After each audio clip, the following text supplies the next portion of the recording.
जय श्री कृष्णा, जय राधे राधे। दूसरे अध्याय में ब्रह्मा जी बोले कि हे नारद, देवताओं ने शिव जी से कहा, हे सदाशिव, आप हमारे दुखों को दूर कीजिए।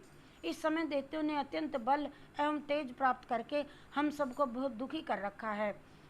अब हमसे ये कष्ट सहा नहीं जाता, इसीलिए हम आपकी शरण में आए हैं। यह सुनकर के शिव जी बोले कि हे देवताओं, मुझे तुम्हारा ये सब दुख कष्ट मालूम है, परंतु त्रिपुर के असुर बड़े धर्मात्मा हैं और संसार के पुण्य के समान इससे कोई भी वस्तु इतनी आनंददायक नहीं। इन्हीं गुणों के कारण वे सब आनंद पूर्वक रहते हैं।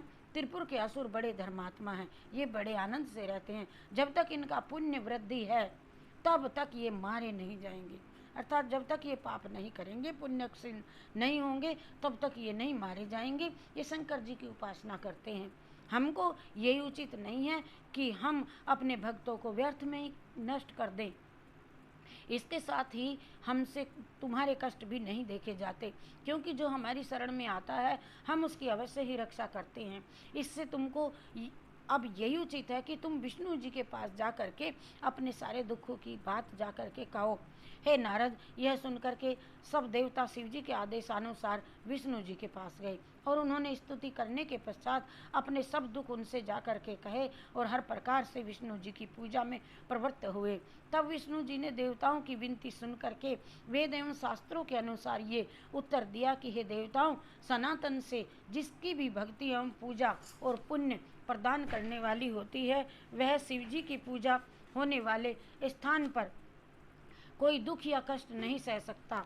देवताओं ने यह सुनकर के दुखी हो निवेदन किया, हे देवताओं के स्वामी, इस समय हम सब दुखी तथा अधीर हैं। ये बात स्पष्ट है कि जब तक त्रिपुर के असुर जीवित रहेंगे तब तक कभी कोई शांति नहीं मिलेगी।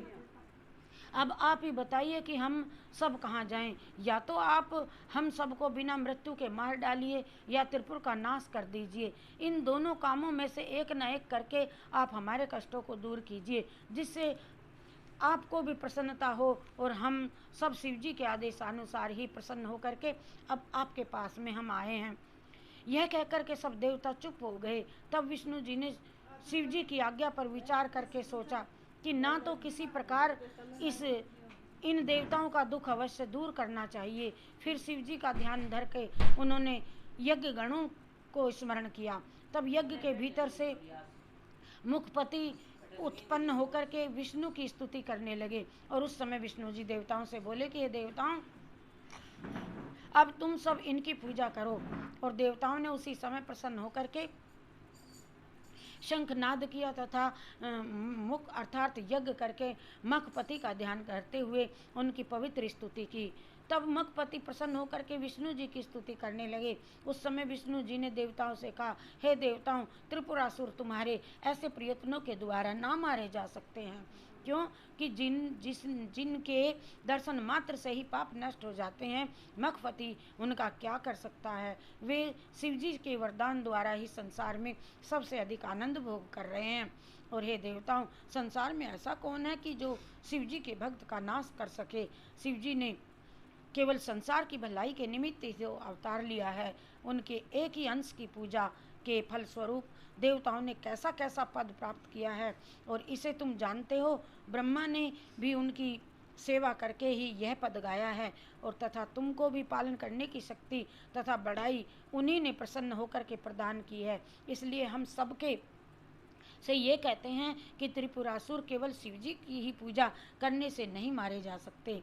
हे नारद, विष्णु जी ने यह कहकर के समस्त देवताओं सहित शिव जी का पूजन किया और फिर आयोजन किया। उसी समय 1 करोड़ पार्थिव लिंग बनाए मिट्टी से बना करके प्रथम प्रतिष्ठा, प्राण प्रतिष्ठा एवं आवाहन करके उसके पश्चात उनकी अक्षत, चंदन, सुगंध पुष्प एवं बेल पत्रों से उनकी आदि पूजा की। इस प्रकार विष्णु जी शिव जी के ध्यान में मगन हो गए। तब शिव जी ने प्रसन्न होने से त्रिशूल, गदा आदि लिए हुए और असंख्य भूत प्रेतों की सेना प्रकट हो गई।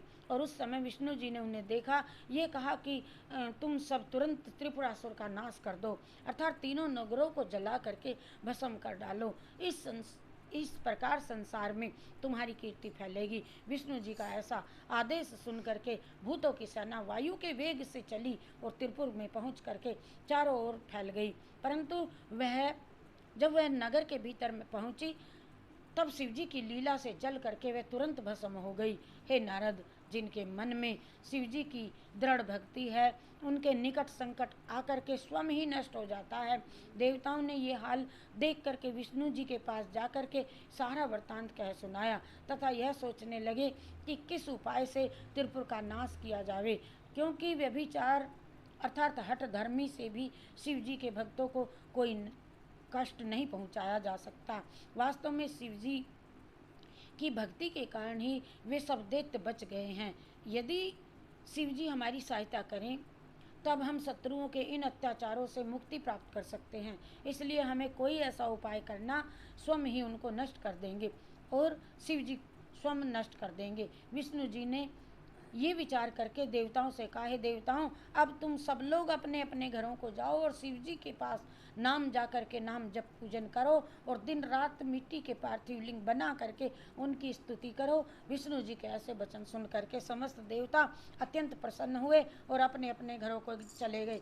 बोले जय जय भोले भंडारी, जय जय भोले भंडारी, जय जय भोले भंडारी, जय जय